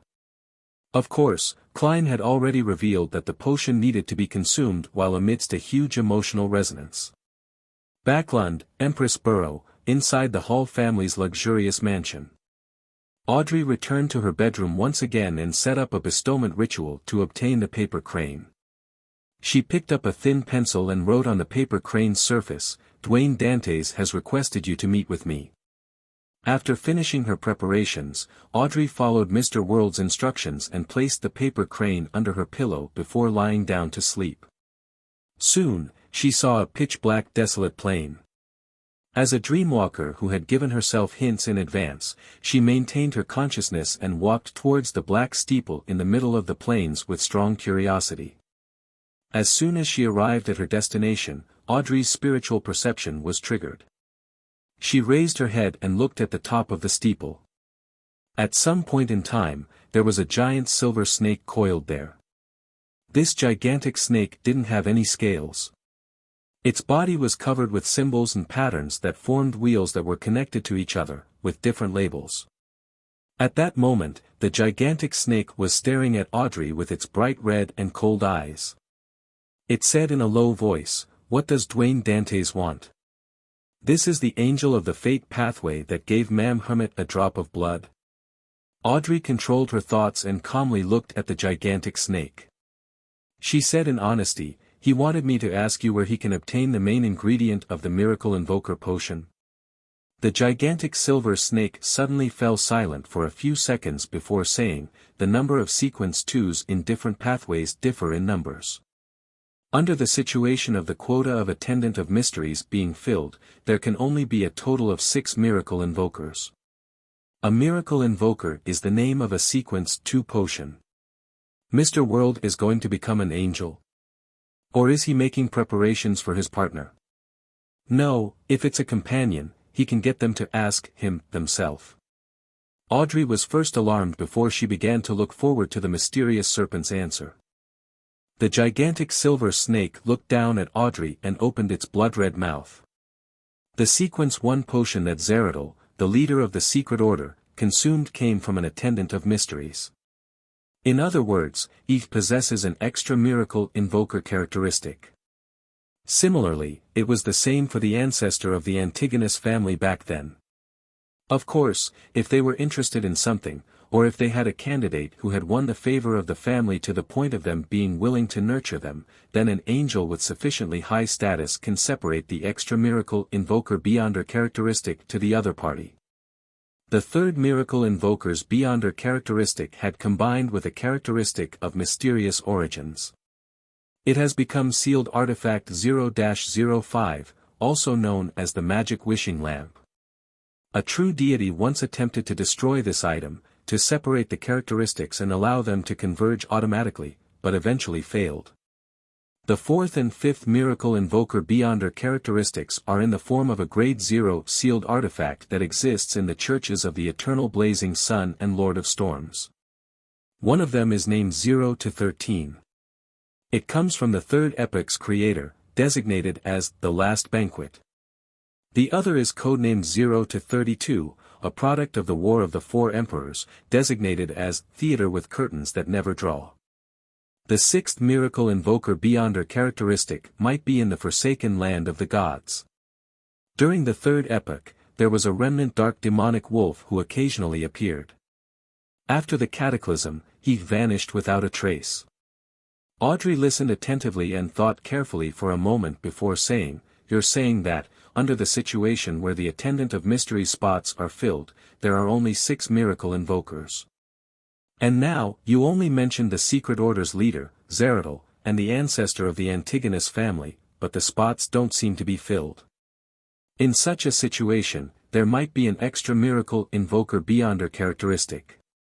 This wasn't information that the World Gehrman Sparrow had informed her of in advance. Instead, it was a question that Audrey had come up with on her own accord from the details of the answer and her knowledge of mysticism. The eyes of the giant silver snake moved slightly. Indeed. There should be 3 attendants of mysteries. But in the second epoch, in the era when the ancient god, Phlegria, still lived, the third set of the attendant of mysteries beyonder characteristic seemed to have disappeared without a trace. No one knows where it is. Likewise for the corresponding miracle invoker beyonder characteristic. Perhaps it has already combined together and has found a sufficiently concealed method to hide itself. Audrey nodded gently and said, "I understand. I'll pass on the information to Mr. Dwayne Dantes." "Oh. He even asked me to ask you if there's anything you need his help with. The giant silver snake slithered up and a third of its body stood up. No. A small matter. Yes, I have a blessed who is an outstanding gourmet. He has a desire to taste ice cream from the various noble families, so as to determine the most delicious one. This request. Mr. Snake, maybe it's Ma'am Snake, is really nice to her blessed. His tone is as if he can't wait. This is too simple. I can agree to help on Mr. World's behalf and complete it on my own. I'll just treat it as accumulating the sufficient contributions needed to exchange the potion formula. Audrey said thoughtfully, no problem. But how do I send him the ice cream? The giant silver snake slowly coiled and said, sacrifice it to him. He's already a sequence 3 saint and can accept sacrifices in the same city. His honorific name is, the embodiment of luck, the clairvoyant monster, the calamity that spreads misfortune, the witnesses of all fates in Backland, the keeper of chaos and madness. There's a difference between this honorific name and a normal sequence 3's. There's no name at the end. Audrey's eyes darted around slightly, but she didn't say anything further and nodded in agreement. Keeper of chaos and madness. Will's last honorific name is quite interesting. This shouldn't be the honorific name of the Snake of Fate, but something that he used when he was at sequence 3. Some tweaks were made later on. The monster pathways watches over chaos and madness. Or could it be said that in this world, even for fate, those at the lower sequences are in chaos and madness? Monsters are working hard to resist all of this, making everything seem normal. After Klein heard Miss Justice's answer, he didn't find it odd for Will Septon to request for ice cream. Instead, he found the honorific name of the Life School of Thought president rather interesting. Having a blessed. That's like saying, I know someone. Did Will learn this from me? No, I have a real blessed, Danitz. Later on, I'll have this fellow sacrifice something for me to eat. I can't really eat those mutated monsters or summon projections from the historical void, right? Yes, if I have a chance, I'll invite little son to try them together. I can't let him be obsessed with Frank's mushrooms. The number of blessed serving will definitely won't be less than mine. There might even be more. He has the huge life school of thought. Klein conjured the world Gehrman Sparrow and made him reply to Miss Justice, indicating that the ice cream contributed plenty. After completing all of this, he wrapped the edge of the long modeled table and seriously considered the problem with the main ingredient of the miracle invoker. There's no need to think about the miracle invoker beyond her characteristic with Zeradol. It's impossible for him to separate it to give it to me. He only wants to turn me into his marionette. It's not like there's zero hope with Antigonus's 2 portions, but if that's the case, I'll have to request it from the goddess again. I can't offer something equivalent. I'm afraid. Besides, the goddess might not be able to provide it. The reason why she wants to seal the half-fool, who has lost control, is probably because she is unable to kill him. Once he is killed, he will be able to escape his current predicament and revive elsewhere, just like how I escaped from Ammon. Under such a situation, the goddess has no way of getting Antigonus to separate a miracle invoker beyond her characteristic. Even a true deity can't shatter 0-05, so there's no point targeting it. It's useless even if I have it. This sealed artifact's origins are truly mysterious. There's something very fishy about it. The Church of the Eternal Blazing Sun 0-13 is called the Last Banquet. It comes from the City of Silver's creator. Why does this person always like to use the names that have dangerous implications? The Church of the Lord of Storms 0-32 is theater with curtains that never draw. Just the sound of it allows me to imagine what it's like. The chances of obtaining these 2 grade 0 sealed artifacts are very low, but it's not impossible. It just depends on whether the Eternal Blazing Sun and Lord of Storms are willing to support my growth so as to contain Ammon. Yes. Up to now, they have yet to show any kindness. I can't find a suitable way to interact with the right person. I can't possibly use divination to spy on the eternal blazing sun again and communicate with him through space, right? If that happens, wouldn't it be better if he directly invades Sapphira Castle and takes control of this place? If I were to nurture Mr. Hanged Man and wait till he has the qualifications to come into contact with a Grade 0 sealed artifact, I'll most likely have become a Mon. The true creator knows a clue to the third characteristic of the Attendant of Mysteries. His divine kingdom and holy residence are in the forsaken land of the gods. These two might be related somehow. The two sets of miracle invoker characteristics and an Attendant of Mysteries characteristics are highly likely to be in the forsaken land of the gods. I wonder which one is in the noise ruins. Yes, the true creator should only know a clue, and not its exact location. Otherwise, he would have obtained that Attendant of Mysteries Beyonder characteristic before the War of the Four Emperors and effectively increased his subordinate strength. In other words, the Attendant of Mysteries Beyonder characteristic is something even a true deity can't obtain quickly, and it's necessary to search for it. It might not be so easy for a Mon to come across it, allowing him to set up a trap. If the danger within the ruins were only recently found, having just been transplanted, it would match this trait. From the looks of it, I still have to make a trip. However, I have to be careful enough. The danger comes from Amon and also from the ruins. I'll do a divination first, then I'll observe and gather intelligence from a distance. I won't enter blindly and will be patient enough. Klein conjured a pen and paper and was about to write the corresponding divination statement when he suddenly thought of something and decided to make another confirmation.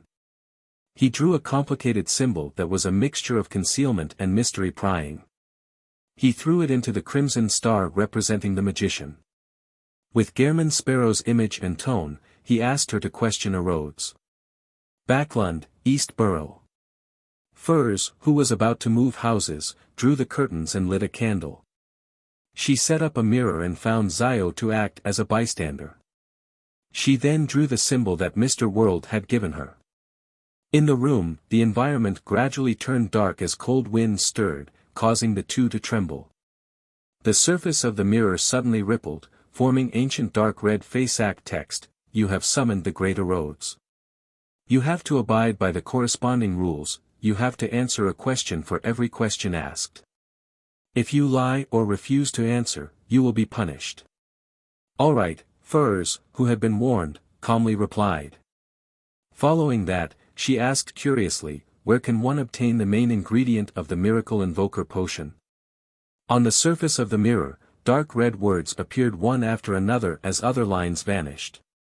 They answered the question in detail. It's basically the same as Will's answer.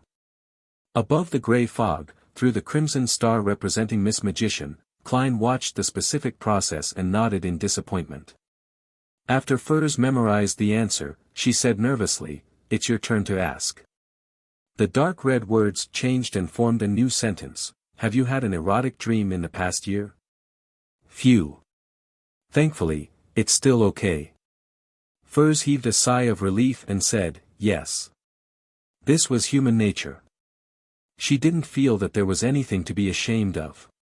Following that, she raised the second question, "Do you have any suggestions on the matter regarding obtaining the main ingredient of the miracle invoker?" Rhodes dispersed the dark red text and used silver colors to form new words. "The Abraham family still holds the Apprentice Pathways Sequence 2 Planeswalker Potion formula, as well as the corresponding powerful sealed artifacts. A total of 2 of them. The Aurora Order also has one." This. Klein's eyes lit up as he thought of a new possibility. "Is that so?" Furs frowned slightly and said, "It's your turn to ask a question." The silver color on the surface of the mirror faded away as dark red colors formed a sentence, "Other than you, who else was the star of your erotic dream?" Furs gaped as her face flushed red. At that moment, Furs felt her cheeks burning as she stiffened. She didn't even dare to turn her head to look at her friend. She realized that she had severely underestimated the bottom line of the magic mirror. After stuttering for a moment, Furs recalled Mr. World's reminder and closed her eyes. I choose to accept the punishment. A silvery white bolt of lightning fell from the air in the room, but the moment it appeared, the lightning vanished without a trace like it was a hallucination. The dark red words on the surface of the mirror were dyed silver as they were quickly replaced with new content. The question and answer game will end here today. Goodbye. Without waiting for Furs to open her eyes and before Zio could react, the rippling light in the mirror instantly calmed down. The gloom and darkness in the room shattered as they were swallowed by the light of the candle. Wasn't there supposed to be a punishment? Furs waited for a few seconds before opening her eyes slightly. She looked at the mirror that had returned to normal and then at Zio, who was watching by the sidelines. Zio pointed at the top of her head and said, "There was lightning that smote at you, but it disappeared halfway. Also, the magic mirror had already left." The magic mirror was only joking. That's not right. The warning I received was that the questions would be rather embarrassing, and the punishments would be rather heavy. Could it be that Mr. Fool protected me? Furs rubbed her right cheek as she made a guess. Perhaps. Zio nodded in agreement with her friend. Just as Furs heaved a sigh of relief and rejoiced, she suddenly realized that Zio was looking at her earnestly. What's the matter? Furs's heart skipped a beat. Zio asked thoughtfully, in that erotic dream of yours, who was the main lead? Who would remember such a dream from so long ago? Besides, aren't dreams blurry and unclear? Furs forced a smile. Zio tersely acknowledged.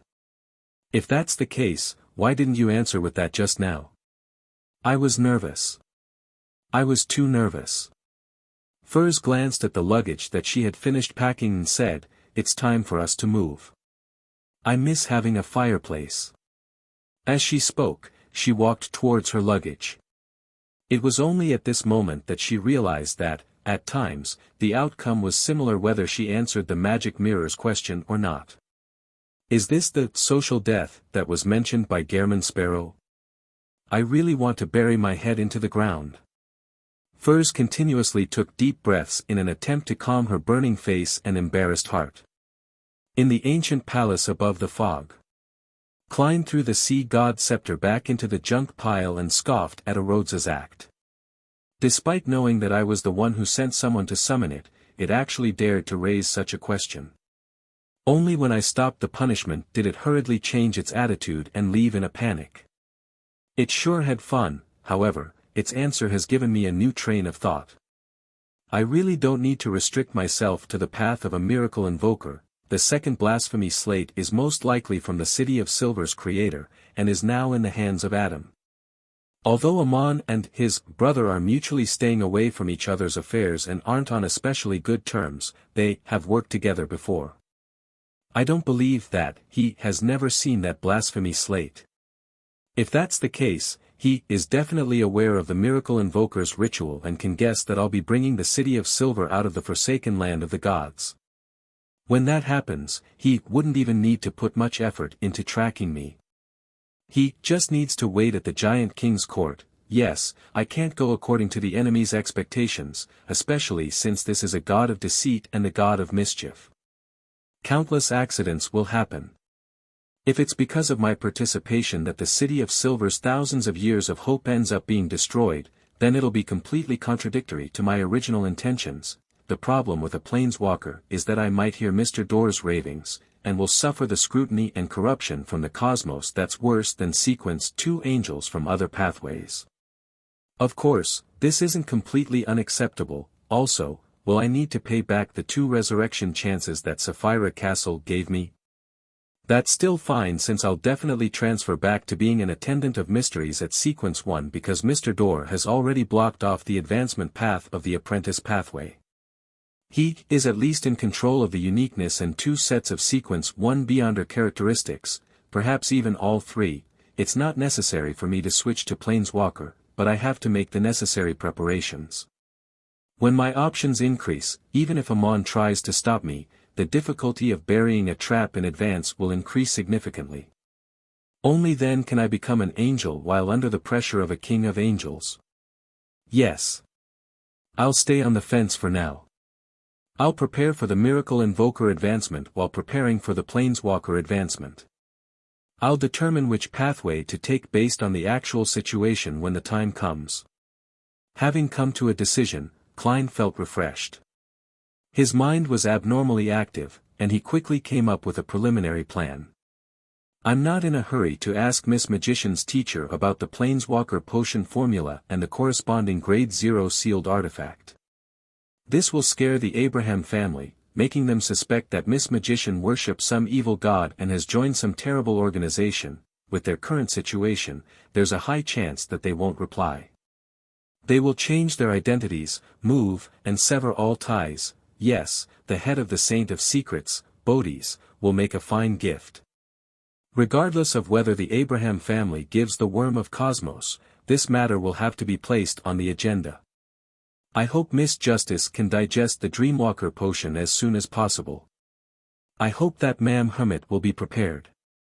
I also hope that the two ladies, Miss Magician and Miss Judgment, will be able to improve before the operation. Right, according to what Miss Magician said, Saint of Secrets Bodhi's is a defector of the Abraham family, and the Aurora Order holds a Grade 0 sealed artifact of the Apprentice Pathway.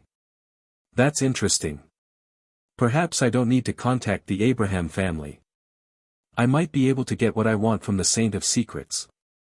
I have to remind Ma'am Hermit that Bodhi's might be carrying a Grade 0 sealed artifact, so confirmation has to be made before the operation. If that Grade 0 sealed artifact isn't in the hands of the Saint of Secrets, then I'll probably have to face the Angel of Fate Ouroboros to get it. No, Grade 0 sealed artifacts are terrifying to begin with. It's one of the sources of danger. I'll first wait for Miss Magician's teacher to reply and see if the Abraham family is averse to any mention of the Worm of Cosmos. As he thought of this, Klein suddenly felt a hint of self-deprecation. He felt that he and the Aurora Order appeared to be destined enemies. They often had all kinds of interactions. When the operation begins, the Aurora Order will definitely shout in their hearts, "Why is it you again? Why is it us again?" After letting out a breath, he gathered his thoughts and conjured the World Gehrman Sparrow. He replied to Miss Magician who had reported the answer. Following that, the world prayed once again, requesting Mr. Fool to forward his request to Danitz. On a certain island in the Fog Sea, Danitz, who was waiting for the Golden Dream, turned his head to look at Anderson and chuckled. "I'm going to summon Gehrman Sparrow's messenger." Anderson pricked up his brows and scoffed.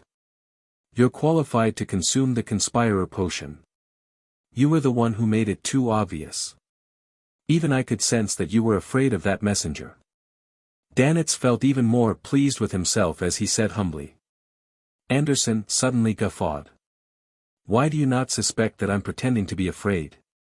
I'm just trying to find a reasonable excuse to avoid hearing things I shouldn't be hearing. *T, do you think I'll believe the lies you came up with in a hurry?" Danitz was almost convinced. Anderson spread his hands and walked to the door. "You've gathered all the materials of the Conspirer potion. Remember to remind Gehrman to not forget my Iron-Blooded Knight potion formula." Danitz waved his hand impatiently, indicating that he hadn't forgotten. After Anderson walked out of the room and closed the door, Danitz immediately set up a ritual and summoned the messenger holding 4 blonde, red-eyed heads. Seeing the 8 eyes look over at the same time, Danitz's chest immediately retracted. He forced a smile and handed out a gold coin. "Ma'am, Gehrman Sparrow wants me to tell you that he's fine. He's now in the Forsaken Land of the Gods." "Wait, what did I say?" "The Forsaken Land of the Gods." As a crew member of Vice Admiral Iceberg, Danitz's knowledge of mysticism was still adequate. After a momentary pause, his pupils clearly dilated. "All right." Rionette Tinker bit down on the gold coin and answered immediately. Then, she entered the void and vanished from the room. After reporting this to Gehrman Sparrow, Danitz received the Iron-Blooded Knight's potion formula and new orders. "Prepare some local delicacies and sacrifice them to see God Calvetua." Isn't this mission a little odd? Danitz muttered to himself, but he didn't dare to raise any questions. He quickly tidied up the altar, found a parchment, and wrote down the supplementary ingredients and corresponding ritual in the iron-blooded night potion formula. Following that, he opened the door and handed the parchment to Anderson. Form a team of at least 30 people. The stronger the team's strength and chemistry, the better the ritual's effects. Anderson unfolded the parchment in front of Danitz and read it. As he read, his brows gradually furrowed. If the team's chemistry is to build upon the idea of killing me, the captain, the ritual is rather simple. Without waiting for Danitz to mock him, a burning white flame appeared from his fingertip and burned the parchment. Anderson chuckled. I need to go back to my homeland to find an opportunity. That place is currently being invaded by Phaenopotter, and war is always the best place for building up and training a team. With a pause, he looked at Danitz and said with a smile, I've prepared some questions for you. They're in my room. Once you become a conspirer, you can try doing it and see if your intelligence has improved. T. Are you trying to trick me into reading all the books in your room? Danitz was almost moved, but he immediately understood that something was wrong. No matter how high his intelligence was, he wouldn't be able to solve the questions if he hadn't read the textbooks. Not bad. It only took you 3 seconds this time to grasp the crux of the matter. If it were in the past, you would have really believed me. Anderson praised with a smile as he turned around and left the inn. In the forsaken land of the gods, at night when the frequency of lightning had dropped to a very low frequency. 2 slices of white bread and a piece of barbecued meat is pretty good after all.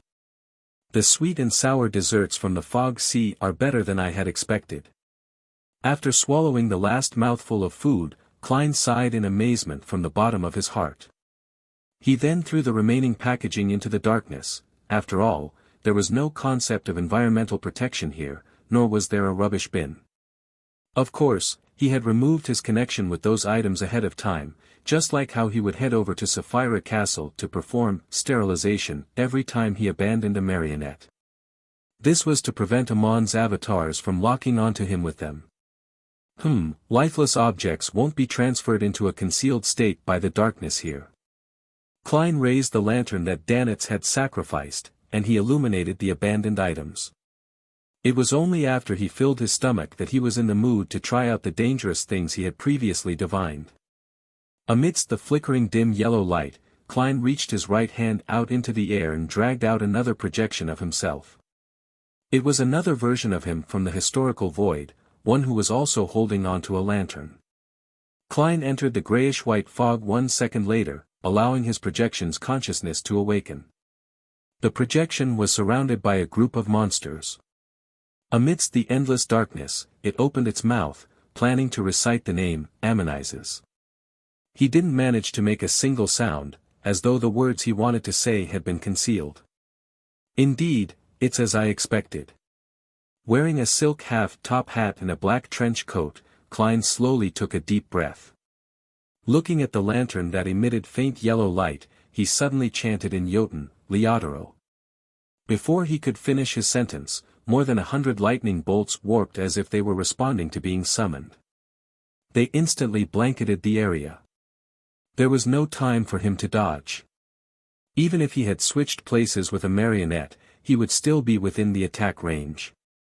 Amidst the brightening of silvery white light, he collapsed to the ground. His body was charred as he convulsed violently, as though he had become a gigantic piece of coal. Then, his figure rapidly dissipated as the illusion vanished. Wearing a real top hat, clothed in an intestyled windbreaker and carrying a simple lantern, Klein immediately returned to reality and continued proceeding forward as if nothing had happened. After walking for a while, his figure suddenly turned blurry and clear. Following that, Klein opened his mouth again and read out a name in Jotun. Just as he produced the first syllable, a transparent flame burst out from his body, instantly reducing him to ashes, not giving him a chance to switch places with his marionette. Klein's figure appeared once again. He pressed his hat and walked calmly on the hill filled with strange plants. Haraburgen. Badheil. Oh Mabella. There's nothing out of the ordinary. There are no traces of the corresponding divine powers left in the vicinity of the city of Silver, Medici, Ouroboros, Sasra. These are of no use, neither one of them are deities. I thought that the situation at Afternoon Town and the giant king's court was due to special circumstances. Using Sasra's true name outside can activate the powers of degeneration from the forsaken land of the gods. As a king of angels with the uniqueness, Red Angel is also considered half a true god. Yet, there aren't any traces left of him. How shameful for a person, no, shameful for a king of angels. As Klein walked down the hill, he followed his spiritual intuition and headed northwest where the city ruins of Noise were. He would occasionally take a detour, occasionally using flaming jump, and he didn't follow the route that the city of Silver had used to explore to reach their destination. Backlund, late at night. Feeling that she had digested the potion a little more, Audrey very eagerly used dream traversal to leave her mansion and to enter the various dreams of the surrounding area. Knowing what the current situation was like, she had a strong desire to become a demigod. Just like that, she suddenly saw someone familiar. This was a noble lady who had a good relationship with her. She was 29 years old and had married a viscount 2 years ago. At this moment, the lady's room was filled with rose petals. The bed was white, and there was a heart-shaped ring placed on it. And she could hear knocking sounds from the outside. With flushed cheeks, the lady quickly walked over and opened the window. A man wearing a black iron mask and a dark cloak leaped in. He hugged the lady and whispered, "I'll take you away from your suffering." Then, the two of them started to wrap their bodies around one another as they rolled into bed. As a dreamwalker who was working hard to digest the potion, Audrey had long seen similar scenes. She had experienced the phase of feeling embarrassed, and she sighed at how everyone's dreams were full of imagination. At that moment, she didn't lose her composure at all. She maintained the etiquette of a spectator, as though she was witnessing an overly intense play. After a brief examination, she discovered a problem. The man wearing the black iron mask wasn't the wife's spouse, but more like a particular playboy in the aristocratic circles. Is this a reflection of what's hidden in her heart? Audrey muttered to herself in an academic manner while analyzing the dream. Following that, she traversed into the dream beside her out of curiosity. This dream corresponded to the noble wife's husband, the Viscount. In the dream, this Viscount was busy attending a discussion at the House of Lords. Later, he was chased by an earl with a revolver. The latter claimed that he had tricked his daughter. After escaping to a safe zone, the Viscount found his female secretary to vent his fear. Audrey couldn't help but leave the dream, wanting to see the state the Viscount and his wife were in. In the bedroom under the illumination of the crimson moonlight, the Viscount was hugging his wife on the huge white bed. His wife was hugging him and sleeping in a very intimate manner. Yes, I have to realize that everyone has a dark side to them. It's just a dream that they've had. If conviction for a mere instantaneous thought was carried out, then everyone would descend into hell, and no one will be spared, including myself. I can control my dark side, preventing it from ever being realized in the real world. To most people, that's already considered excellent. Audrey increasingly felt that acting as a dreamwalker was a way to question and hone one's mind and body. She entered the dreamscape again and traversed to another area. Not long after, she arrived at a warm room. There was a dining table placed over a thick carpet. At the seat of honor was a white-haired old lady. To her sides were a middle-aged couple and 3 children who were not of age. They were all enjoying the delicious food, chatting and laughing. It was dark outside the room. The strong winds made the glass groan and thump as they seemed to brew a horrifying sensation before the disaster struck. What is the owner of this dream bothered about? Audrey retreated from the dream and tried to find an answer from the real world to verify her hypothesis. She then saw a small bed and a white-haired old lady. There were photo frames on the bedside table of the old lady. They were either wrapped in black cloth or white flowers, consisting of a middle-aged couple and 3 underage children. Audrey silently turned her head to look out the window, only to see that there were ruins nearby, ones left behind by an explosion. The young noble lady pursed her lips and suddenly returned to the old lady's dreams. She didn't stop the disaster that might happen. She only conjured a chair and sat on it. She looked at the happy and warm family in a solemn manner. Amidst the howling wind and glass, the room was brightly lit. There was the fragrance of food and laughter everywhere. Audrey had already concluded one of the acting principles of Dreamwalker: a traveler of a dream enters, takes in the sights and records, never interfering. That was a spectator.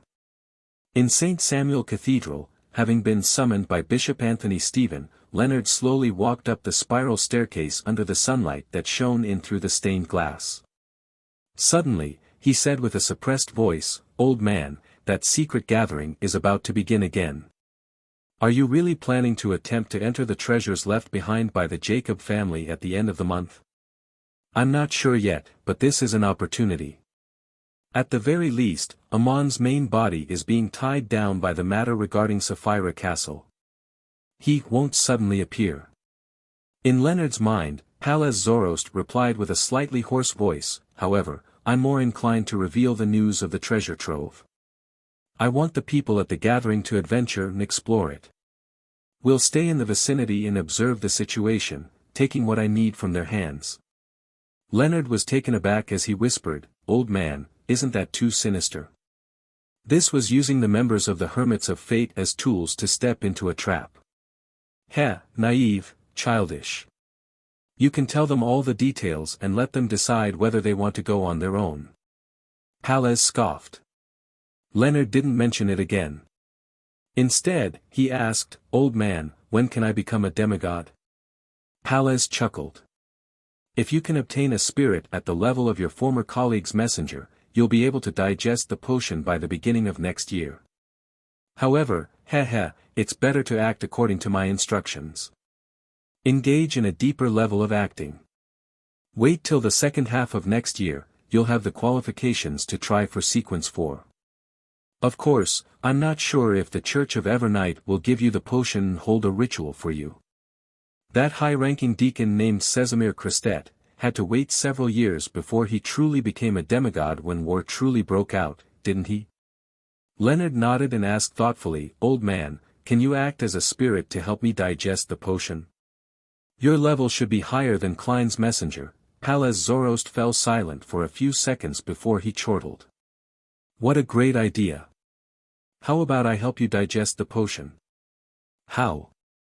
Leonard knew that old man was mocking him, but he couldn't help but ask. "I'll deeply parasitize you, gaining full control over your body," Palaz snapped back. As he spoke, Leonard came to the door of the Backlund Diocese's archbishop.